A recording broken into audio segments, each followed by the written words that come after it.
आई comment sir? Yes. नमस्ते sir. आपका नाम है विक्रम चारण? जी सर। ठीक है ना। आप है पोखरण जैसलमेर से? जी सर। प्रॉपर पोखरण में है या साइड में कोई गांव है? पोखरण तहसील में रामपुरिया गांव है सर मेरा। रामपुरिया। जी। ये रामपुरिया गांव कैसे गांव नाम पड़ा इसका? हमारे दादाजी थे रामदान जी, उनके नाम पे सर। जी सर। ये चारण कौन होते हैं? चारण सर राजा महाराजा जो कोर्ट, जो रॉयल कोर्ट्स होते थे राजपूताना के, वहाँ पे राजकवि जो हुआ करते थे चारण। जी। करणी माता का नाम सुना आपने? जी सर, बिल्कुल सर। कहाँ पर है इनका मंदिर? देशनोक में है इनका मुख्य मंदिर। कब हुआ था जन्म करणी माता का? एग्जैक्टली ईयर का नाम तो पता नहीं है, पर 500 साल हो गए। 500 साल हो गए? जी। Are you sure? जी सर। श्योर? 500 से ज़्यादा ही होंगे सर। नहीं, ज़्यादा अलग होता है, ज़्यादा तो 1000 साल भी हो सकता है। नहीं सर, 500 550 मतलब अराउंड 500। मतलब अपर लिमिट बताओ मेरे को भाई, यहाँ अपर लिमिट है, यहाँ लोअर लिमिट है? 550 से 450 के बीच में। 450 से 550। Are you sure? जी सर। आपका सब्जेक्ट है हिस्ट्री पॉलिटिकल साइंस। जी सर। जी। ये हिस्ट्री का क्या रोल हो सकता है प्रशासन के अंदर?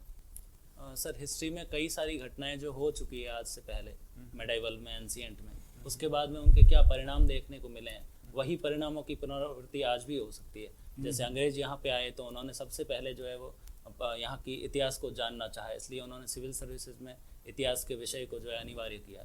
इसके अलावा सर अकबर की जैसे नीतियाँ थी, पॉलिसीज थी, वो किस तरीके से जो है उन्होंने सांप्रदायिक सौहार्द बरतने की कोशिश की, जिससे उनका शासन जो है स्थिर रहा।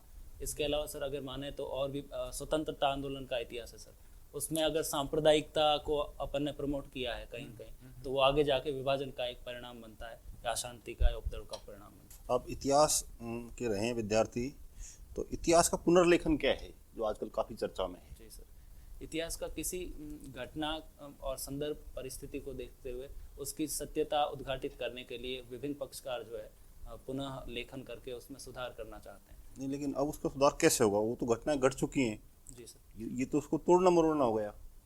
नहीं सर, मुझे लगता है सर किसी भी घटना पे जितने पक्ष उद्घाटित होंगे, जितने तरीके से उस पर सोचा विचारा जाएगा, उसकी सत्यता इतनी अधिक उद्घाटित होगी। इतिहास के अध्ययन के कौन कौन से दृष्टिकोण हैं? सर एक पूंजीवादी दृष्टिकोण अलग है, वामपंथी अलग है। बताएं कैसे पूंजीवादी दृष्टिकोण में कैसे इतिहास का अध्ययन किया जाता है? जी सर, पूंजीवादी जैसे वामपंथी में सर जैसे जिस तरीके से इकोनॉमी को ही मेन दिया जाता है, जैसे समाजवाद वगैरह, इस दृष्टिकोण को पक्ष में रखा जाता है, वैसे ही पूंजीवादी में सर पूंजीवादी धारणा जो वेस्टर्न धारणा है उसको जो है वो प्रायोरिटी दी जाती है सर प्राथमिक। आप कृषि के बैकग्राउंड से बिलोंग करते हैं। जी मैम। हरित क्रांति के बारे में सुना होगा। जी मैम, बिल्कुल। किस सन में हुई, क्या था हरित क्रांति में? जी मैम, हरित क्रांति 1966-7 में हुई थी उस समय, और इसके थ्रू जो गेहूं और चावल के लिए बाहर से मैक्सिको से टेक्नोलॉजी मंगवाई गई थी, उन्नत बीज और उर्वरक आए, और उसके थ्रू जो है वो कृषि उत्पादन में सरप्लस हुआ इंडिया। उसके बाद आजकल एग्रीकल्चर को सब्जेक्ट के फॉर्म में ज़्यादा इंट्रोड्यूस किया जा रहा है। एग्रीकल्चर में बीएससी हो रही है, एमएससी हो रही है। आपको क्या लगता है कितना यूटिलाइजेशन है इसका, या कितना इसका महत्व है कि इसे हम अपनी पढ़ाई को यूटिलाइज कर पाए ग्राउंड लेवल पर? किस तरह से किसान इसको यूटिलाइज कर रहे हैं?